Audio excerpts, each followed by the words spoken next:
Hi, I'm Sam, your resident fantasy reader. And I'm Morgan, your romance reader, and we welcome you to Just One More Page, where it's never just one more page. Are you ready? I already hit the record button. Too fast to that. I was like, click. I was like, oops, my bad. Trigger happy. Pretty much. Hey, Sam, how was your birthday? It was good. It was good? Yeah, we went to Myrtle Beach, and it was cold, but it was fine. And Clayton loved the aquarium, so that was fun. And we had a nice dinner. It was different, but it was good. That's good. Did you have any cake? Oh, yeah. I had like a marble cake Ooh. kind of thing. I had cake then, and I also had cake when we went out to dinner too, so I had cake 2 days in a row. I mean, there's never not occasion for cake, although I will admit, I like a good tart. I'm a tart girly, I think. Cakes are okay. I mean, it depends on what type of cake it is. Yeah, I'm like more of a brownie person. Like I love a good brownie. Mhm. Like a good gooey like brownie is my jam. Like I'll eat a whole pan and it's fine and I don't feel any regret doing it. I like a good brownie too. And you know what? I like the edges of a brownie. Those are the best. I fight Derek over Would them. you? Actually, no, I don't have to because he hates the edges. He likes the centerpieces, and I love the like crunchy edges. Like and then like crispy? yeah, it's all crispy, and then like that little like mildly burnt taste at the top of it. I don't know why, but it's so good. And then like the gooey part of the middle is good. Ooh, you know what? Have you ever had, okay, side note, this is not book related by any means, but in college, when my roommates used to make these brownie shots, maybe they were cookie shots. I lied. I think they were cookie shots. And then you put like, I think you put Bailey's in the middle or some sort. I don't know. I was just a child, not child. I was not drinking when I was a child. I was just a child. I was a college student that was totally over the age of 21. Yes. Completely. Anything else news this happened this week, Sam? I feel like this week for me has, I don't know what has happened this week, Sam. This week was a weird blur. It really was. I don't know. Work has been crazy. A lot of flu. A lot of people sick. I finished 7 books for the month of February. So be proud of me. Ooh, congrats. Yeah. Like my monthly wrap up or whatever. Just like looking at all the books I read and whatnot. And I was like, oh shit, I hit 7. So for the year, I'm up to 12 books. So I'm about to basically, if I keep at this pace, I'll already have my Goodreads goal before like June.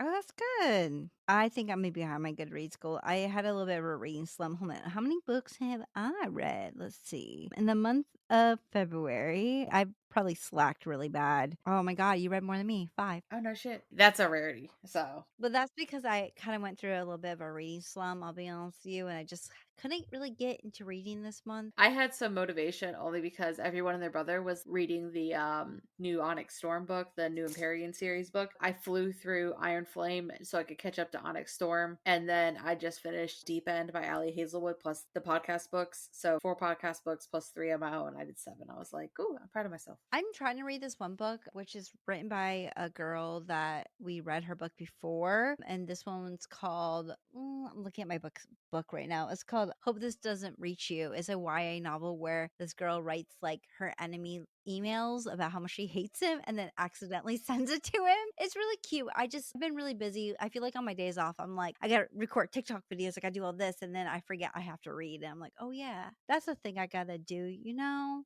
You know what? Let's talk about the book we're gonna be discussing today. We're gonna be discussing our second novel from Gillian McAllister called Famous Last Words. If you are curious, we did read a novel called Wrong Place, Wrong Time, and you can find us discussing that novel on episode 128, which is crazy to think about that we're so far ahead. Anyways, this novel follows Camilla, who, after months of maternity leave, she is about to drop off her infant daughter to daycare for the first time and return back to work. Except when she wakes up in the morning, she finds that her husband is gone and a strange note is in his place. But then it starts the breaking news that there is a hostage situation happening and her husband is a part of it. Except when she talks to the police, she soon realizes that her husband is not a hostage, but a gunman holding the gun. Dun, dun, dun. Dun, dun, dun. Sam, what did you think about this book? Did you like it? Did you not like it? It wasn't terrible. It wasn't. I prefer Wrong Place, Wrong Time. Like, if I had to, like, rank them back to back, Wrong Place, Wrong Time is a much better book. And mostly because, I don't know, I felt like I figured this book out pretty quickly. I felt like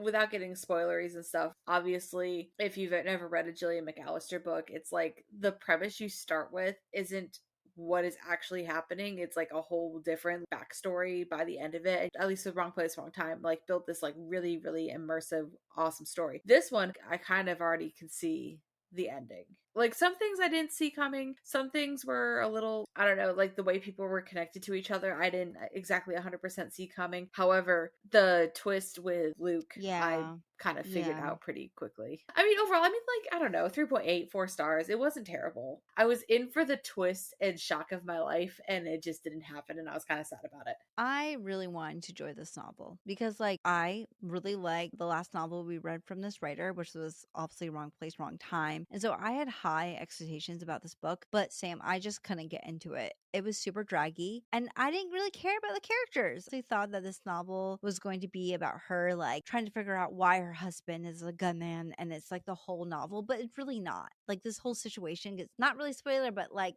I don't know, everything gets solved pretty fast, and it made me really frustrated because I'm like, no, I wanted her to run around with this hot detective and figure out what is happening, okay? But that just didn't happen. I was very, very like disappointed, and I also felt like the side stories of this novel just was not it for me. I did not like them. I did not care for it. I just did not care. The twist at the end of the novel was good. I will fully admit that. It was super interesting and I didn't see it coming. I know you said you saw it coming. I mean, I guess I saw one of the things coming, but I just didn't see one of the other things coming. Spoilers. Yeah. No, I know what you're talking about because I saw one of the things coming. And then when the second part was revealed, the reveal of what was going to ultimately lead us to like the major twist in this book, I was like, oh, that's super interesting. The big piece of all of it, how do you even explain this without friggin' spoiling? It's the only tough part about like mystery books is like, how do you really give a review that doesn't spoil the shit out of the book? It's like that thing you can't know Yeah, about, but that thing was a good thing, you know? yeah, that was a good thing. You know the thing. And listen, I don't want to hate on this novel because, like, I think that there are some people out there that's going to love this novel. I mean, this novel's rated almost 4 stars. Obviously, there's people out there that love this novel. I think that if you're looking for like a high action thriller, don't look at this one, babe. Okay. Like, there's a plot, obviously, like the summary gives you the plot, but it's very much like character inter character connectedly like driven. So if you like character driven books, like you're gonna do great with this. If you're like Morgan was saying, like action packed, oh my gosh, like the twists are coming from every which way, this is not the book for you. It's very slowly things get revealed and it's kind of like slice of life almost. Yes. It's a very mundane book, but I feel like there's definitely 100% an audience for this. And even then, I said 3.8 to 4 stars because I did enjoy I rated it 3 it. stars. Listen, I just think it wasn't for me. If I'm listening to this book as an audiobook and I'm so bored with this book that I have to zoom it up to 2.5, you know I'm not enjoying it. And that's usually how I can tell because usually the books that I really, really do like, I'm like, oh my God, like I can't wait to listen to it, or oh my God, I can't wait to get into it or know what's happening, the twists and turns. And like when the twist eventually got stopped, I was like, oh wow, that happened. Okay, next book. I didn't care about it. And listen, I don't know if it's because like last week we did read kind of a mystery. Needy Little Things were kind of like a mystery, I guess, in some ways, that I was just kind of over it because I'm not really a mystery reader. That's not really what I usually go for. I liked the twists and turns. I like some aspects, but I wasn't like the hugest fan of the ending or some of the characters and stuff like that. But anyways, we're going to go into our spoiler section. If you've already read Famous Last Words, then stay ahead. Listen to us discuss this novel. If you haven't read this book, then read it, come back, listen to us, or don't. Be a freak. Actually, be a freak and spoil yourself. Actually, that's a great thing because you know what? I do that all the time with the movies where I'll watch a movie and halfway through I'll be like, how does this end? So, I mean, Go to the Wikipedia page. 100% I do that every single time. I do it more than I like to admit. Like, I don't know. It kind of depends on the movie, but sometimes especially if it's like a weird or a scary movie or whatever, I'm like, how does this end? Are we the bookish Wikipedia? Yes, we are the bookish Wikipedia. I approve of this message. Anyways, let's talk about this book, Sam. Okay. Should we talk about the twist first, or what do you want to talk about first?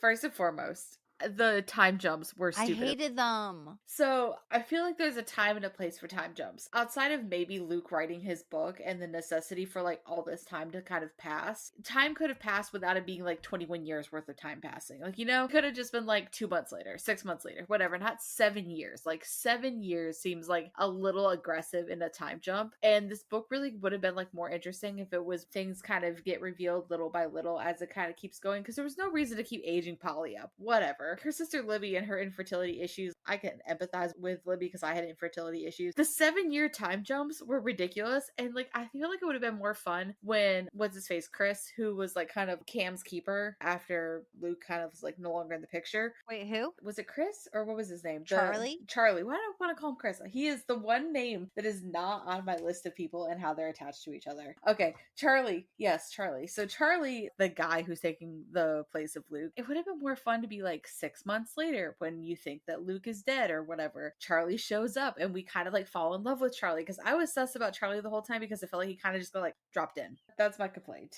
That is a lot of things you said. That is a lot of things I said. And I feel very adamant about it. I need to send you a picture of what is sitting in front of me right now because I have like a grid of who is who Oh and my how they're gosh. connected to each other, kind of Luke's story and how like he kind of became the guy who shot the two guys. Let's just talk about Luke's story. Okay. So, if you have not read this book and you're looking for the Wikipedia page, Luke basically went out for a ride, saw these two teenagers getting into a fight. One of the teenagers go, "I'm going to murder you." And Luke gets out of the car because he's a good man. And by the way, I don't understand how everyone has guns because it's illegal to have guns in England, but okay, we're going to skip The that dark part. web. And dark web, which is super easy to get on. I don't know how he did it, but it's super easy to get on. It's probably like an AOL password thing. I don't know. So he goes over there. He sees one of the teenager has died. The other teenager is on top of him. So he pulls the other teenager off. The other teenager falls, hits his head, dies. Comes to find out these are two rival families, rival gangs, and now both of the families are after him. And he decides that he is going to like confront them in the warehouse. 3 of the hostages, 2 of them are the gunmen or the henchmen.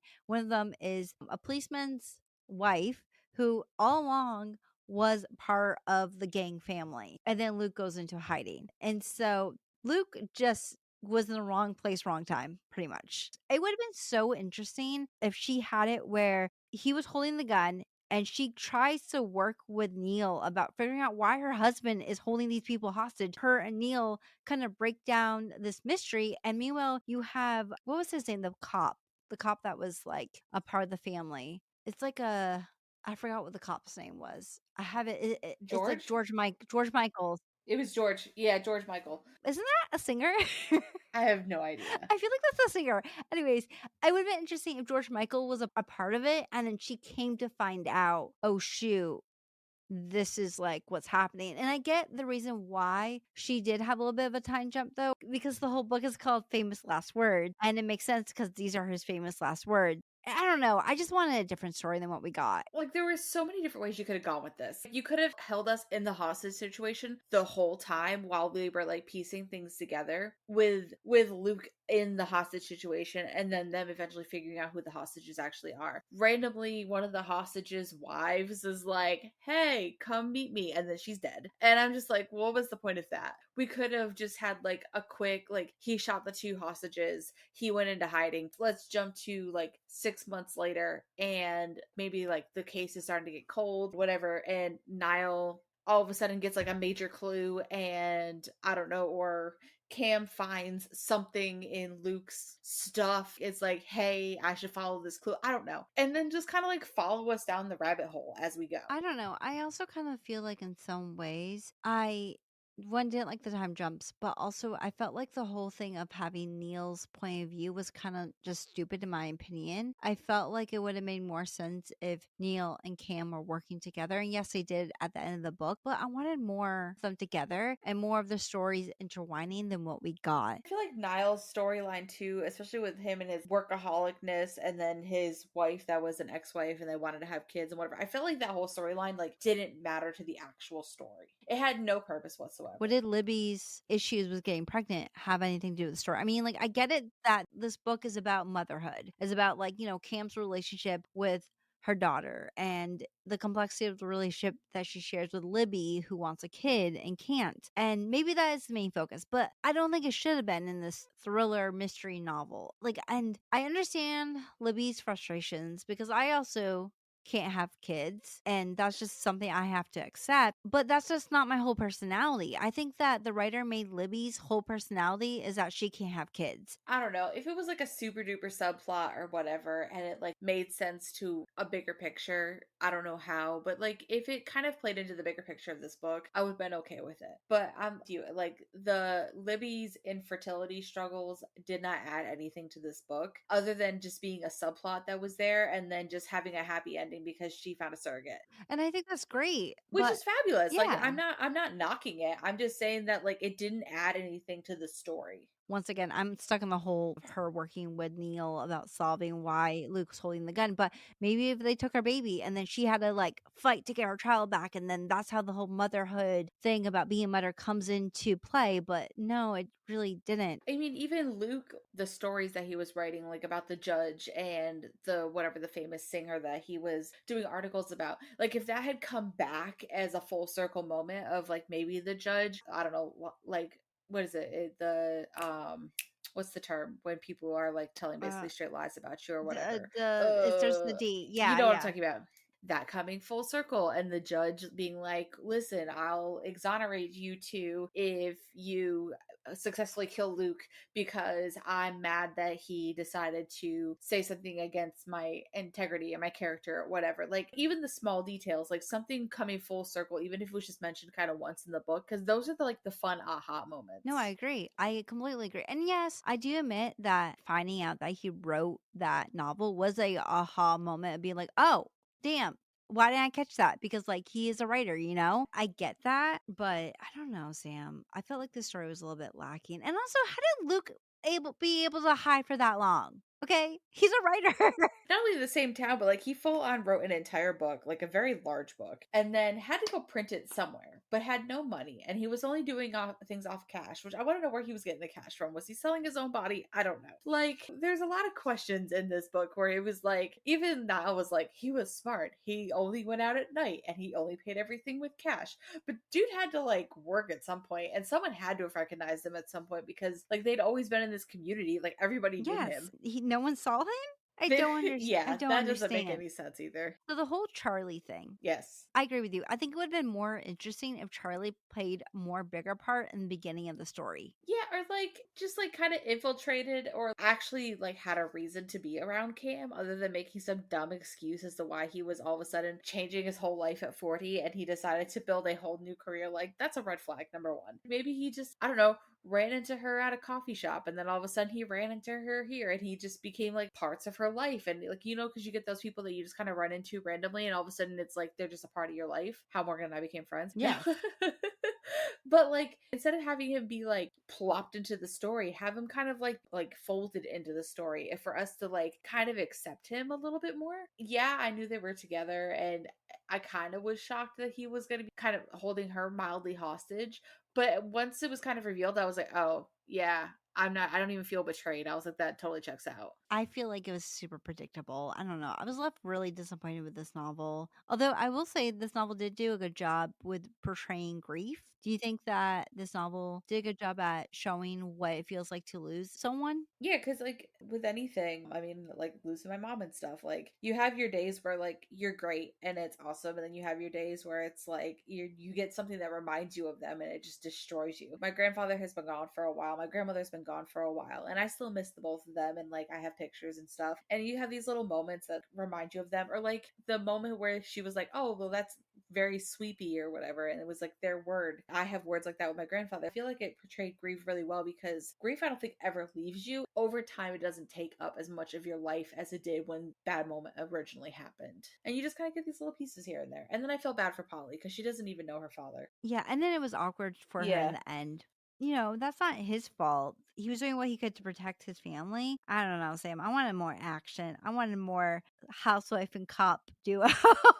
But we didn't get it. Do you have any like final thoughts about this novel or anything else you'd like to add in? I feel like the idea was good, but the execution was kind of lackluster. Overall, I really did enjoy this book for what it was. Like I said, it's very mundane. It's very like slice of life. if your husband shot two people and now you're grieving him anyway. And I feel like the mundaneness of the book is what the author was going for as things like slowly get revealed, but I feel like it could have been done better. So I mean, still 3.8, 4 stars. I did enjoy it. I had a good time with it. I feel like I related a lot to Cam and like her early stages of like motherhood and stuff, because I kind of remember being like that with Clay, where it's just like, oh my god, I'm never gonna get sleep again. But she made a comment about when it's just the two of you, you have your alone time, but when you have a baby, like only one of Yeah. you gets alone time because the other one's responsible for the kid. And I'm like, I fully feel that, because it's true. Like you very rarely have like true alone time. So I've like